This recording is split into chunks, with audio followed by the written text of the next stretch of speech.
የዱባዩ ዱከም ሬስቶራንት ለመላው የክርስትና እምነት ተከታዮች በሙሉ እንኳን ለብርሃነ ልደቱ በሰላም አደረሳችሁ እያለ መልካም ምኞቱን ይገልጻል።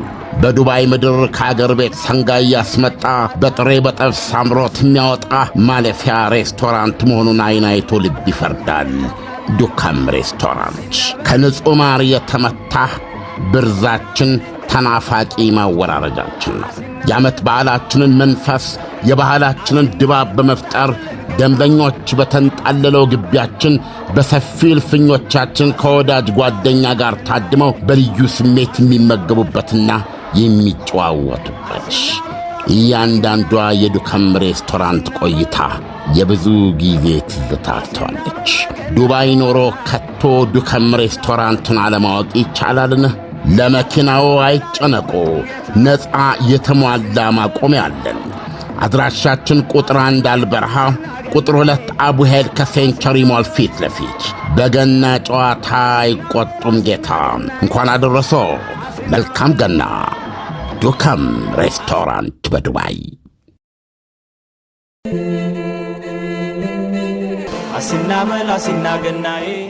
እንኳን ለገና በዓል አደረሳችሁ እያለን በዓሉን ምክንያት በማድረግ ከ10 እስከ 26% ታላቅ ቅናሽ ይዘን መጥተናል። አሁን በዚህ ሰዓት ቤት በዚህ ዋጋ እየተሸጠ ነው ቢባል ማን ያምናል? አዎ እውነት ነው።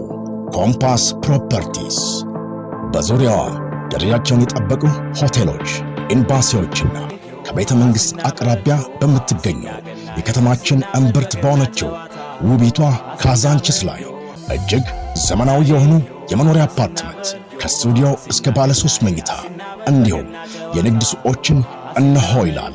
በካሬ 81,000 ብር። ልብ ይበሎ፣ ይህ የመሸጫ ዋጋችን ቤቱን ከፍለው እስኪጨርሱ ድረስ ምንም አይነት የዋጋ ማስተካከያ አይደረግባቸውም። ለበለጠ መረጃ በስልክ ቁጥር 0957 9838 26 ይደውሉ።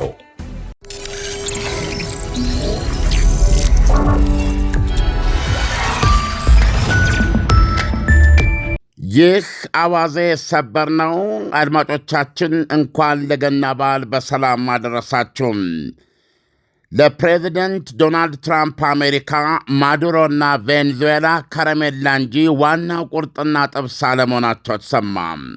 ትራምፕ ባለፉት 80 ዓመታት በአንድም ሆነ በሌላ መልኩ ዓለምን ያማለደውን የዓለም ሥርዓት አንገቱን እየቀሉት ነው ይላሉ ተንታኞች። የቬንዙዌላውን አምባገነን ኩባዊ ልባዊ ጠባቂዎቻቸውን ፈጅተው ከመኝታቸው መንጥቀው በመውጣት ተፈሪ ትራምፕ ለዓለም በቁርጥ ያወጁት አስፈሪ ነገር አለ ይላሉ። የኖቤል ሰላም ሽልማት በአፍንጫዬ ይውጣ፣ ቀቅላችሁ ብሉት ኦስሎ ይላሉ። አሁን ትራምፕ እንዳስገነዘቡት አሜሪካ ከ30 እስከ 50 ሚሊዮን በርሜል ነዳጅ ትቀዳለች ከቬንዙዌላ። በዓለም አቀፍ ዋጋ ይሆንና ትርፉን በእኛ እጅ ይዘን ለአሜሪካና ለቬንዙዌላውያን ጥቅም እናደላድለዋለን ብለዋል።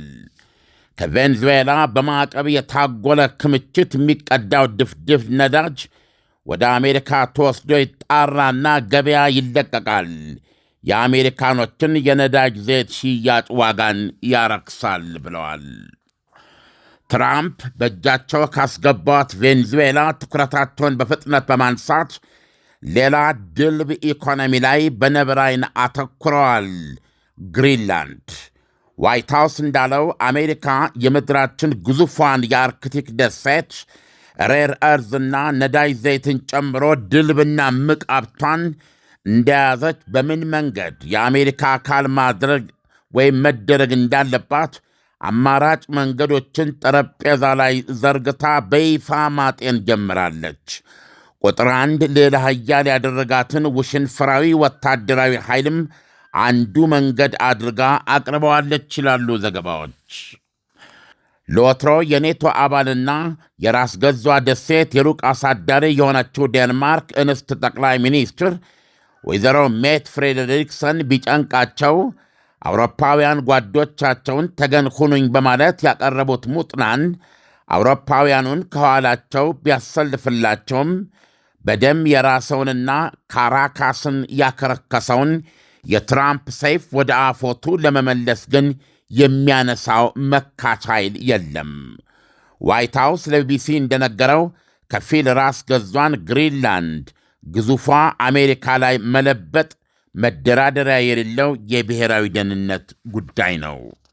የአሜሪካ የፈረጠመ አቋም የተገለጸው ደግሞ ከዴንማርክ ኋላ እጅብ ብለው የቆሙት የአውሮፓ መሪዎች የፕሬዝደንት ትራምፕን የአርክቲክ ደሴት አምሮትን ፍትሐዊ አይደለም ሲሉ አቋማቸውን ባሳወቁ ሰዓታት ልዩነት በመሆኑ ነው። አሜሪካ ለብሔራዊ ደህንነቷ ግሪንላንድን እንደ አየርና ውሃ ታስፈልገኛለች ማለቷ የጠቦቷን ሹልዳ ነቅሶ የያዘውን አንበሳ ስሞትልህ ተውልኝ ብሎ የመለመን ያህል ተስፋ አስቆራጭ ሆነባቸው የዴንማርኳ ጠቅላይ ሚኒስትር እመት ሜት ፍሬዴሪክሰን እንደዚያማ ከሆነ የሰሜን አትላንቲክ የጦር ቃል ኪዳን ድርጅት ኔቶ ብሎ ነገር አበቃ አከተመለት ማለታቸው ተዘግቧል። ዋይት ሃውስ ትናንት ማክሰኞ በኢትዮጵያ ገና ዋዜ ማለት በሰጠው መግለጫም ፕሬዚደንቱና ቡድናቸው ይህንን እጅግ ቁልፍ የሆነ የውጭ ፖሊሲ ግብ ለማሳካት ባሉት አያሌ አማራጮች ላይ እየተወያየ ነው። ከአማራጮቹ አንዱ በርግጥ የጦር ኃይሉ ዋና አዛዥ ይሁን ያሉና የፈቀዱለት እንደ ማዕበል ሞገድና እንደ አውሎ ነፋስ ውሽንፍር የሚወረወረው የአሜሪካ ጦር አንዱ ነው ብለዋል። ግሪንላንድ የምድራችን ግዙፏ ደሴት ብትሆንም የሕዝብ ቁጥሯ ጆንያ ውስጥ እንደታሰረ 1 ኪሎ ቡና የሚታይ ነው። 60 ሺህ እንኳ አይሞላም። 6 አውሮፓውያን አገሮች ለዴንማርክ ያላቸውን ድጋፍ ሲገልጹ ግሪንላንድ የሕዝቧ ናት፣ ግንኙነታቸውን በሚመለከት መወሰን የሚችሉት ዴንማርክና ራሷ ግሪንላንድ ብቻ ናት ብለዋል። አገራቱ እንግሊዝ፣ ፈረንሳይ፣ ጀርመን፣ ጣሊያን፣ ፖላንድ፣ ስፔንና ዴንማርክ ናቸው። እኛም እንደ አሜሪካ ሁሉ በአርክቲክ ደህንነት ጉዳይ ክፉኛ እንቆነሰራለን ያሉት 6ቱ ባለመግለጫ አውሮፓውያን ይሄ ሊረጋገጥ የሚገባው አሜሪካንን ጨምሮ በኔቶ አጋሮች በጋራ ነው ብለዋል። አውሮፓውያኑ ለዩናይትድ ስቴትስ አሜሪካ ሉዓላዊነት፣ የግዛት አንድነትና የድንበሮች የማይገሰስ መብትን ጨምሮ የተባበሩት መንግሥታት ቻርተር መርሆችን አክብሪ ብለዋል። ግሪንላንድ በአሜሪካና በአውሮፓ መካከል የተዘረጋች እንቁልልጭ የአርክቲክ ደሴት ናት። በፕሬዚደንት ዶናልድ ትራምፕ ክበት ውስጥ ጆሮአቸውን የያዙና ምክትል የፖሊሲና የሀገር ውስጥ ደህንነት አማካሪም ስቴፈን ሚለር በቅርቡ ለሲኤንኤን በሰጡት ቃለ ምልልስ ግሪንላንድ ላይ የአሜሪካ ይፋ አቋም የዩናይትድ ስቴትስ አሜሪካ አካል መሆን አለባት የሚል ነው ብለዋል። አሜሪካ በውጊያ አልወስዳትም ብላ ማረጋገጥ ትችላለች ወይ ተብሎ ለቀረበላቸው ጥያቄም የግሪንላንድን መጻኢ ዕድል በተመለከተ ከእኛ ጋር ማንም አይዋጋም ሲሉ ፍርጥም ብለዋል። አንድ ስማቸው ያልተገለጸ ከፍተኛ የአሜሪካ ባለሥልጣን ለሮይተርስ እንደነገሩት ደግሞ አሜሪካ ግሪንላንድን ለመቆጣጠር ያሏት አማራጮች ብዙ ናቸው። አንዱ በገበያ ሕግ በገንዘብ መግዛት ወይም ከግዛቱ ጋር ልል የሆነ አገራዊ ትስስር ወይም ማኅበር ማድረግ ነው ብለዋል። ገና ያልተበላ እምቅ የማዕድንና የነዳጅ ሀብት ባላት ግሪንላንድ ላይ ቻይናና ራሽያ ዐይናቸውን ጥለዋል ይላሉ ተንታኞች። የአርክቲክ በረዶ እየቀለጠና የአዳዲስ መንገዶች መከፈት ዕድል እየገለጠ ሲመጣ ቅርምቱ ሊፈነዳ ተቃርቧል። አሜሪካ ከዚህ ቅርምት በፊት መዳፏን ግሪንላንድ ላይ ማሳረፏን አውሮፓውያን ቢደግፉ ይሻላል። የአሜሪካ ይበልጥ መዳበር ለምዕራባውያን ትልቅ አቅም ነው ይላሉ አንዳንድ ተንታኞች። ይህ በእንዲህ እንዳለ በአሜሪካ እየተሳደደ የሚገኘውን ነዳጅ ጫኝ መርከብ ለመታደግ ራሽያ የባሕር ኃይሏን ማሰማራቷ ተሰማም። መሳደዱ እየተካሄደ ያለው አትላንቲክ ውቅያኖስ ውስጥ መሆኑ ታውቋል። ወደ ቬንዙዌላ ዳርቻ ለመቅረብ ሲሞክር ተደርሶበት በአሜሪካ የውሃ ጠረፍ ኃይሎች ቁም እንዳትነቃነቅ ብለው ሊሳፍሩ ሲሞክሩ አሻፈረኝ ብሎ ቀኝ ኋላ በመዞር ሽሽት የጀመረው ነዳጅ ጫኝ መሐል አትላንቲክ ላይ የመርከቧ ጎንና ጎን ላይ የራሽያን ሰንደቅ ዓላማ አስሎ መገኘቱ ይታወቃል። አሁን መርከቧ በስኮትላንድና በአይስላንድ መካከል ትገኛለች። ነዳጅ ጫኗ ቤላ 1 ተብላ ትታወቃለች። ራሽያ ባህር ኃይሏን በምን መልክ እያንቀሳቀሰች መሆኑንና እንደዚሁም አሜሪካ እያሳደደች የሚገኘውን መርከብ ለመሳፈር የምታደርገውን ጥረት በተመለከተ በሌላ ሰዓት በዘገባ እንመልስበታለን። ዓለም አሜሪካ ቬንዙዌላን የወረረችው በእርግጥስ ማዱሮ በተለያዩ እጽ ሽያጭ ምክንያት በተከሰሱበት ጉዳይ ነው ወይስ አማላይ በሆነው የነዳጅ ሀብታቸው ነው? አሁን ፊታቸውን ወደ ግሪንላንድ የሚያዞሩ ከሆነ ፕሬዚዳንት ትራምፕ ግሪንላንድም ላይ ደግሞ ቅድም የዘረዘርካቸው ሬር እርዝን አስመልክቶ እና ሌላ የተለያዩ ሀብት ባለጸጋ ሀገር ስለሆነች ያማለላቸው ሀብቱ ነው ወይስ ዶናልድ ትራምፕ እንደሚያነሱት የአሜሪካ የደህንነት ጉዳይ ነው? ይሄ ከሆነ ሩሲያ ዩክሬን ለደህንነቴ ስጋት ነች፣ የኔቶ አባል መሆን የለባትም ብለው የጀመሩት ጦርነት በተለያዩ ወገኖች መኮነንስ አለበት ወይ?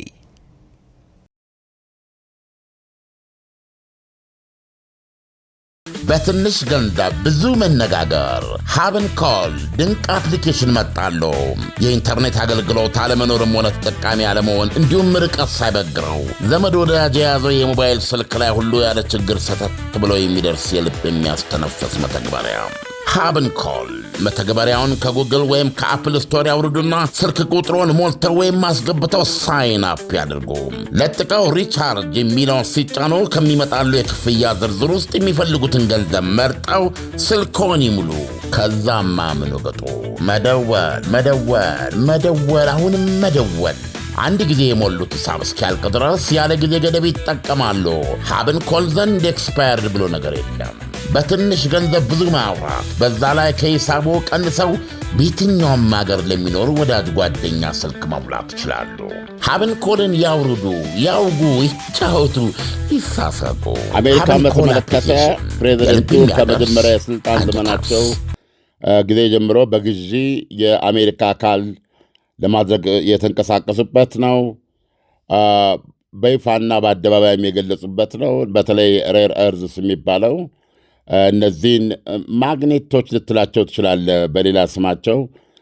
ያለ እነዚህ እንግዲህ ይሄን ለመረዳት በቴክኖሎጂ ውስጥ ብዙ ነገር አለ ማለት ነው። በዚህ በ21ኛው ክፍለ ዘመን ምንም አይነት ቴክኖሎጂ ልታራምድ አትችልም። የሰላማዊም ሆነ የጦር ቴክኖሎጂዎች ቁልፍ ናቸው፣ ቁልፍ ግብአቶች ናቸው እነዚህ ሬር እርዝስ እና ይህም በተመለከተ የዚህ የክምችትም አውጥቶ ለአገልግሎት በሚበቁበት ሁኔታ አሰናድቶ የማቅረብ ማኑፋክቸሪንግ ጉዳይ ላይ ቻይና የዓለማችን ቁጥር 1 ናት።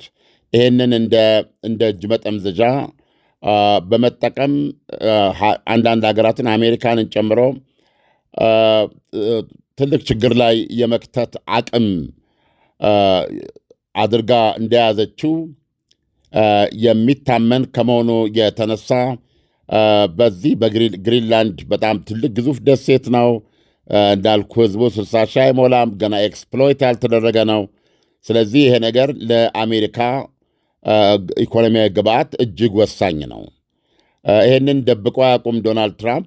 የነዳጅ አርክቲክ አሁን በረዶ እየቀለጠ ሲመጣ ትልቁ ሀብቱ የነዳጅና የተፈጥሮ ጋዝ ክምችቱ አስቀድሞ ብዙ የታወቀና የተገለጸ ነው። ስለዚህ ኢኮኖሚያዊ ጥቅሙ ምንም በማያወላዳ ግንባር ቀደም ዓላማ ነው። ነገር ግን ይህንን ኢኮኖሚያዊ ጥቅም ደግሞ ወደ አሜሪካ ለማስገባት መሄጃ መንገድ ያስፈልጋል። ያ መሄጃ መንገድ አሁን የአርክቲክ በረዶው እየቀለጠ ብዙ መንገዶች እየተገለጡ ሲመጡ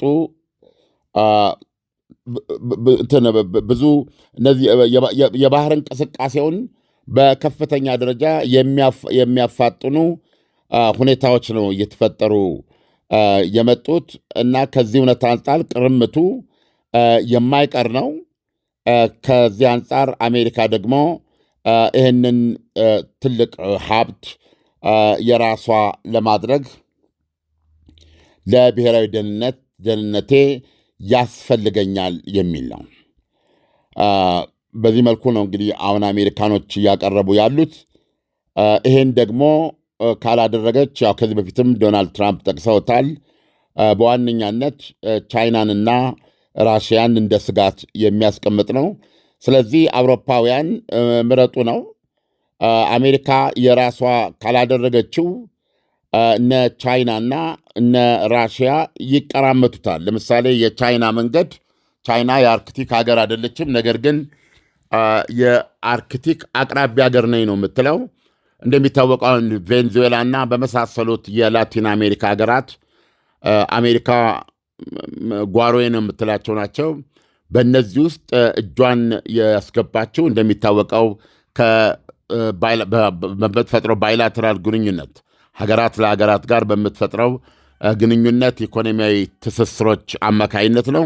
ይሄ መንገዷ ደግሞ ብዙ ሀገራትን እያማለለ በዝንባሌና በአቋም ደረጃም ወደ እሷ የመሄድ ሁኔታቸው በአሜሪካ ላይ ስጋት የፈጠረ ነው። ስለዚህ የዶናልድ ትራምፕ የዚህ የምዕራብ ንፍቀ ክበብ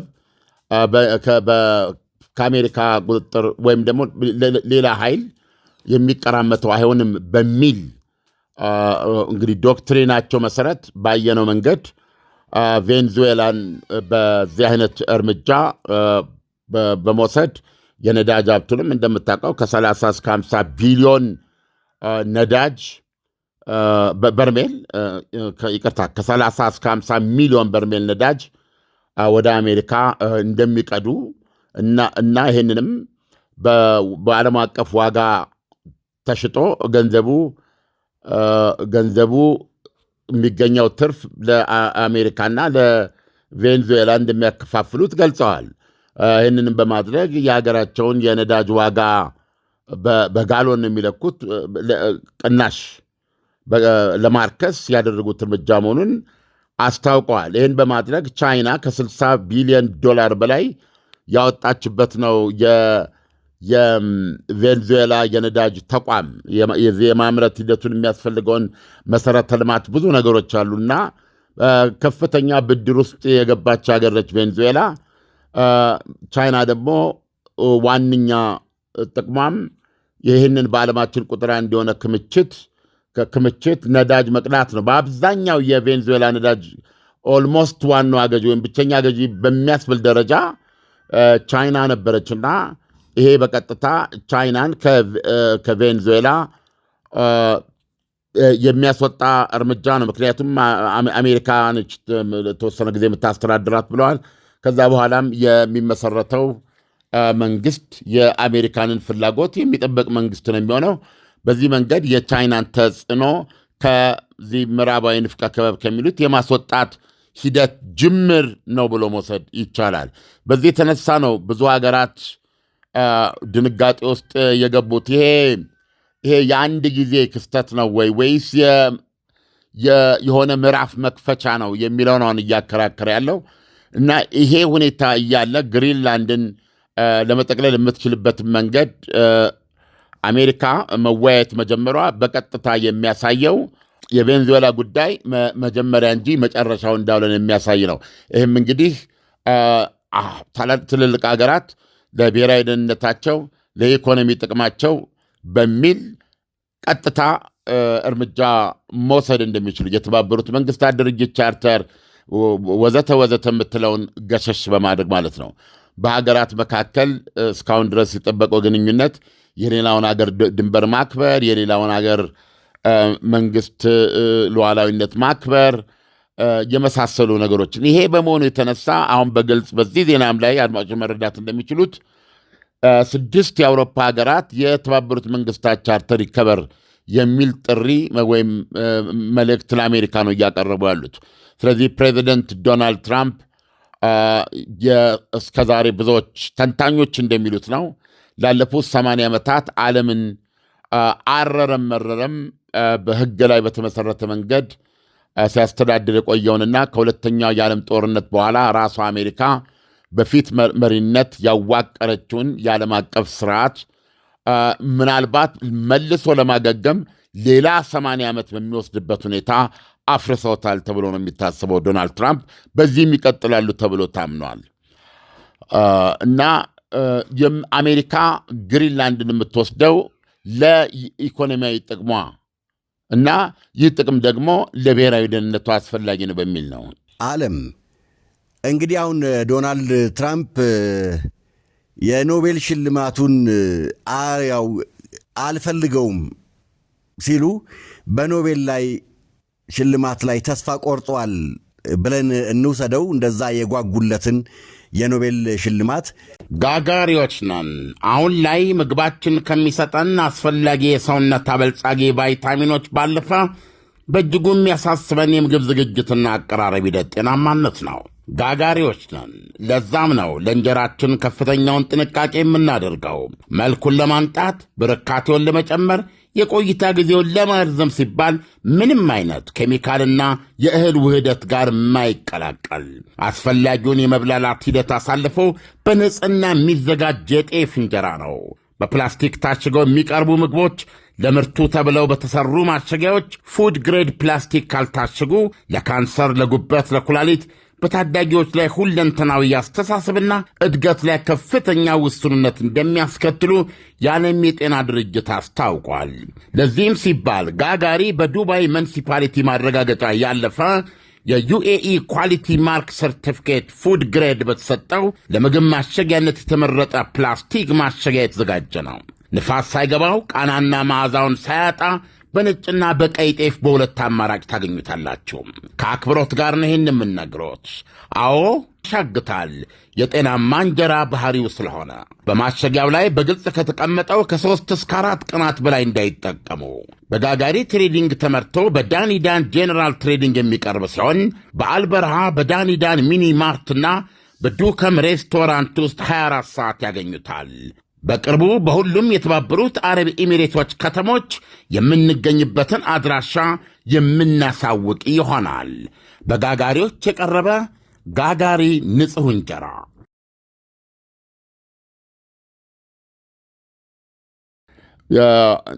በመውሰድ መገመት ብቻ ሳይሆን ዶናልድ ትራምፕ በመርከብ አስከበበው፣ የአየር ክልል ዘግተው ከዛ በኋላ ደግሞ የሀገሪቱን ጦር የተቀናጀ ጥቃት አድርገው በኮማንዶ ኃይል የሌላ ሀገርን መሪ ከመኝታ ክፍሉ ወስዶ ወህኒ ከቶ አስሮ ለፍርድ ማቅረብ በማንኛውም መመዘኛ የኦስሎ የኖቤል ሰላም ኮሚቴ ስሙን እስካልለወጠ ድረስ፣ የጦርነት ኮሚቴ እስካልተባለ ድረስ አረፑኒ የጦርነት ኮሚቴ እስካልተባለ ድረስ ዶናልድ ትራምፕ ከዚህ በኋላ የኖቤል የሰላም ሽልማት ይጠብቃሉ ብሎ የሚያስብ የለም። እና እሳቸውም ብዙ ታግለዋል የኖቤል ሰላምን ለማሸነፍ። ነገር ግን አንዳንዴ አስቸጋሪ በሆነ ትንተና የኖቤል ሰላም ኮሚቴው የአልፍሬድ ኖቤልን ቃልና ኑዛዜ አከበርኩ ብሎ በራሱ መንገድ የኖቤል ሰላም ሽልማት የሚሰጠው የት እንደሆነ እያየን ነው። 40 ደቂቃ እንኳ ልታስታውሳቸው ለማትችሉ ሰዎች ነው ሲበት ነው የምታየው። ያሁን ከዚህ በፊት ነግሬ ያለው የኮሚቴ ስራ በጣም የሚገርም ነው። እንደ ዶናልድ ትራምፕ ያለ ሰው የኖቤል ሰላም ፈላጊ ሆኖ ሲመጣ የመናከስ ባህሪውን ትንሽ እኳ ማዘግየት ይችል ነበር። ያንን የኖቤል ሰላም ሰጥተዋቸው ቢሆን ኖሮ ፕሮባብሊ እዚህ ሁለት ያስቡ ነበረ እንደ ቬንዙዌላ ላይ እንዲህ አይነት እርምጃ ከመውሰድና ዓለምን አሁን ሁሉም ሀገር አሁን ቻይናም እንደምንሰማው ዛት በቃ ታይዋንን እንዲህ ነው ማድረግ ያለብኝ። ቅድም ያነሳው የራሽያና የዩክሬን ጉዳይ አለ። ክሬምሊን ብዙዎች የሚያስቡት በቬንዙዌላ ጉዳይ የቬንዙዌላ ዋና ደጋፊ ስለሆነ ተዋርዷል የሚል ነው። ቻይናም ተዋርዳለች የሚል ነው። በግልባጩ ደግሞ ምን ይዋረዳሉ? እነሱም ደግሞ የተጽዕኖ ክልል የመፍጠር ነው። በቃ አሜሪካ ምዕራባዊ ንፍቀ ክበብ የኔ የተጽዕኖ ክልል ነው ካለች ዌል ቻይናም የራሷን የተጽዕኖ ክልል መፍጠር ትችላለች። ራሽያም የራሷን የተጽዕኖ ክልል መፍጠር ትችላለች፣ ዩክሬንን ጨምራ ማለት ነው። ስለዚህ አሁን እንደዚህ አይነቱ እሳቤ እያገነገነ መጥቷል እና በሆነ መንገድ በክሬምሊንና በቤጂንግ ፈገግታም ያመጣ ጉዳይ ተደርጎ ነው እየታየ ያለው አሁን እና ዓለም ከዚህ በኋላ የሚሄድበት መንገድ ይህ ቢሆን የኖቤል የሰላም ኮሚቴ ምንም እንዳልጠቀመ በትክክል የምንረዳው። ለምሳሌ የኖቤል ሰላም ሽልማቱን የሰጣት ለቬንዙዌላ የምርጫ አሸናፊ ሆናለች ብሎ ላላት ሴት ነው። ዶናልድ ትራምፕ ሴትዮዋ ያንን ሽልማት መውሰድ ያለብኝ እኔ መሆኔን እያወቀች አልቀበልም፣ እሳቸው ናቸው መውሰድ ያለባቸው ማለት ሲገባት ስለወሰደች በሚል ቂም ነው አሁን ማዱሮ ቬንዙዌላ ውስጥ አሁን ያከናወኑት ነቀላ ነው እንጂ ብዙዎቹ እንደገመቱት ነቀላና ተከላ ማካሄድ ይችሉ ነበረ። ማዱሮን አንስተው እሷን ማስቀመጥ ማለት ነው። ነገር ግን በዛ ቂም ነው ያንን የኖቤል ሰላም ሽልማት እሳቸው እያሉ እኔ አልወስድም ለእሳቸው ነው የሚገባው ብላ የእሳቸውን ኬዝ እንድታጠናክርላቸው ባይወስዱትም እሷ ባትወስደው የኖቤል ሰላም ኮሚቴው ይሳጣል። እሳቸውን ቢያንስ ሰላምን እየሰራው ተበዳይ ሆንኩኝ የሚለውን ሮሯቸውን የሚያጠናክርላቸው ነበር እና ወይዘሮ ግን ሄዳ እሳቸው ነበሩ የሚገባቸው ብላ ነገር ግን ሽልማቱን ወሰደችው። ስለዚህ ያችን ስልጣን አታገኛትም በሚል ገሸሽ እንዳደረጓቸው ነው እየተነገረ ያለው እና እኔ በእውነት የኖቤል ሰላም ሽልማት የሚገባው ሰው ከነበረ ዶናልድ ትራምፕ ናቸው። የኖቤል ሰላም ሽልማትን በፈለጉት መንገድ ይሁን ከኦባማ ጋር ባላቸው ለማብራራት የሚያስቸግር መቀናቀን ስሜት ይሁን በምንም ምክንያት ይሁን ወይም ሁሉን ነገር የማግኘት ፍላጎታቸው ግፊት ይሁን ይሄንን ሽልማት አትሊስት ጦርነትን ለማቆም ባደረጓቸው ሙከራዎች ምክንያት አድርጎ ቢሰጣቸው የአሁኑን አይነት ቬንዙዌላ ላይ ዘሎ የመግባትን ነገር ሊያቀባቸው ይችል ነበረ። በዛ ምክንያት የሚያገኙት ክብር፣ በዛ ምክንያት ያገኙት እውቅና በተወሰነ ደረጃ ፍሬን ይሆን ነበረ። ነገር ግን እንደምታየው በሌ የተሞላ ዓለም ነው።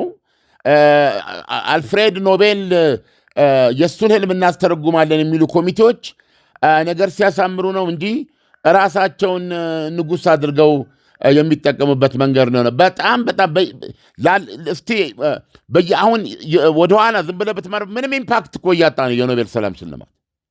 ምንም ኢምፓክት ፈጣሪ ሰዎች እያጣ ነው ያለው። እንደ ኔልሰን ማንዴላ የወሰዱት ሽልማት እኮ ነው እነ ፍሬዴሪክ ዴክሌርክ እና ይሄ ነው። ስለዚህ አሁን ዶናልድ ትራምፕ እሉ ውስጥ ከመጋባታቸው የተነሳ የዓለማችንን ቁጥር አንድ አርሜ የያዙ ሰው አሁን በቃ የኖቤል ሰላም ሽልማት አያስፈልገኝም ያሻኝን አደርጋለሁ ነው። አሜሪካ ብቻ ነች ልትይዛቸው የምትችለውን። ራሱ የአሜሪካ ዲሞክራሲ ነው። ይህም አሁን የሚድተርም ምርጫ የሚባል አለ። ዲሞክራቶች በአሁኑ ሰዓት በአሜሪካ ኮንግረስ ውስጥም ሆነ በሴኔት ውስጥ አንጻራዊ የቁጥር ብልጫ ያላቸው ሪፐብሊካኖች ናቸው። ነገር ግን በዚህ በሚድተርም ምርጫ ዲሞክራቶች የተሻለ ድምፅ አግኝተው ኮንግረሱን የሚቆጣጠሩበት ወይም ደግሞ የቁጥር ብልጫ የሚኖራቸው ሁኔታ ከተፈጠረ ራሳቸው ዶናልድ ትራምፕ ለሶስተኛ ጊዜ ይከሱኛል፣ ለሴኔት ብያኔ ያቀርቡኛል፣ ስልጣናቸው እንዲገፈፍ ማለት ነው በሚል ሪፐብሊካኖች በሙሉ ከሳቸው ኋላ እንደገና እንዲተባበሩ ጥሪ እያደረጉ ነው የሚገኙት። አንዱ ይሄ ከ30 እስከ 50 ቢሊዮን በርሜል የቬንዙዌላ ነዳጅ ወደ አሜሪካ በማስገባት የነዳጅ ዋጋ ለማርከስ የሚያደርጉት ጥረትም የዚሁ ሌሎች ብዙ ሪፐብሊካኖች ተመልሰው ወደ ቦታቸው በሚድተርም ምርጫ እንዲጠናከሩና በኮንግረስም በእንትንም ያላቸውን ወንበር እንዳያጡ የሚያደርጉት ትግል አካል ነው የህዝብ ድጋፍ ለማግኘትና ፕሬዚደንት ዶናልድ ትራምፕ በኖቤል ሰላም ላይ ተስፋ ቆርጠዋል። ዓለም ቻይና በቬንዙዌላ ላይ እጅግ በጣም ከፍተኛ የሆነ መዋለ ንዋያን አፍሳለች እና አሁን ማዱሮ የሉም። አሜሪካ ደግሞ ቬንዙዌላን የመቆጣጠር ሂደት ውስጥ ነው ያለችው። ቻይና ያፈሰሰችውን ሀብት ከስራለች ማለት እንችላለን። ይሄ ደግሞ የሀያላኑን የጥቅም ፍጥጫ ውስጥ አይከታቸውም ወይ? ይከታቸዋል። እሱን ነው ይከታቸዋል። ዞሮ ዞሮ ከዚህ በኋላ ቻይና እንደ በፊቱ የምትሆንላት ቬንዙዌላን አታገኝም። ነገር ግን ቬንዙዌላ ላይ ያሉ ህጋዊ መብቶቿን ለምሳሌ ብድር የሚሆን ዕዳውም ይሁን የራሱ መንገድ ሊኖረው ይችላል። ነገር ግን ለቻይና አይቀልም፣ በአጭር ጊዜም አይሆንም። ከቬንዙዌላ ጋር ትስስር የፈጠረችበት ዓላማንም አያሳካም። ያሳካል ቢባልም ከፍተኛ ጊዜና መስዋዕትነት የሚጠይቅ ነው እና የዚህ ሂደት ደግሞ ቬንዙዌላ ላይ የሚያበቃ አይደለም። ሀገሮችም ከዚህ አንጻር መስመራቸው እንዲያስተካክሉ ይገደዳሉ። እነ ኮሎምቢያ ታጭተዋል በእጩነት። የአሜሪካ ተጽዕኖ የሚያልፍባቸው ናቸው። በተለይ ለምሳሌ ኩባን ኦልሬዲ በጣም የተዳከመች ሀገር ብትሆንም አሜሪካ በዓላማ ደረጃ በግብ ደረጃ የኩባን ሶሻሊዝም ለአንዴና ለመጨረሻ ጊዜ መግደል አለብኝ የሚል አቋም ይዛ ኩባንም በተመሳሳይ ሁኔታ ለተመሳሳይ መቀጣጫ እያቀደቻት መሆኗን የምንሰማውና ነገሩ ሰፊና እያደር ራሱን የሚገልጥ ስለሆነ ለአድማጮቻችን ይሄው በበዓል ቀንም አላረፍንም፣ በየጊዜው እየተከታተልን እናቀርባለን። ዓለም ለትንታኔው ከወዲሁ አመሰግናለሁ። መልካም በዓል ይሁንልህ። መልካም በዓል።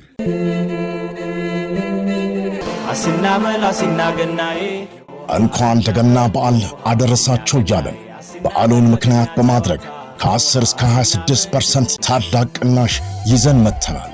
አሁን በዚህ ሰዓት ቤት በዚህ ዋጋ እየተሸጠ ነው ቢባል ማን ያምናል? አዎ እውነት ነው። ኮምፓስ ፕሮፐርቲስ በዙሪያዋ ደረጃቸውን የጠበቁ ሆቴሎች፣ ኤምባሲዎችና ከቤተ መንግሥት አቅራቢያ በምትገኘው የከተማችን እምብርት በሆነችው ውቢቷ ካዛንችስ ላይ እጅግ ዘመናዊ የሆኑ የመኖሪያ አፓርትመንት ከስቱዲዮ እስከ ባለ 3 መኝታ እንዲሁም የንግድ ሱቆችን እነሆ ይላል።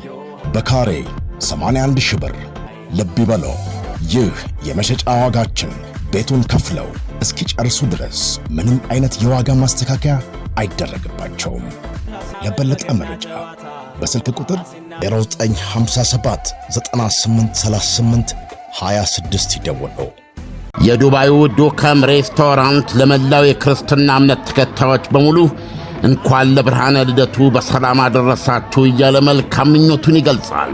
በዱባይ ምድር ከአገር ቤት ሰንጋ እያስመጣ በጥሬ በጠብስ አምሮት የሚያወጣ ማለፊያ ሬስቶራንት መሆኑን አይን አይቶ ልብ ይፈርዳል። ዱከም ሬስቶራንት ከንጹሕ ማር የተመታ ብርዛችን ተናፋቂ ማወራረጃችን ነው።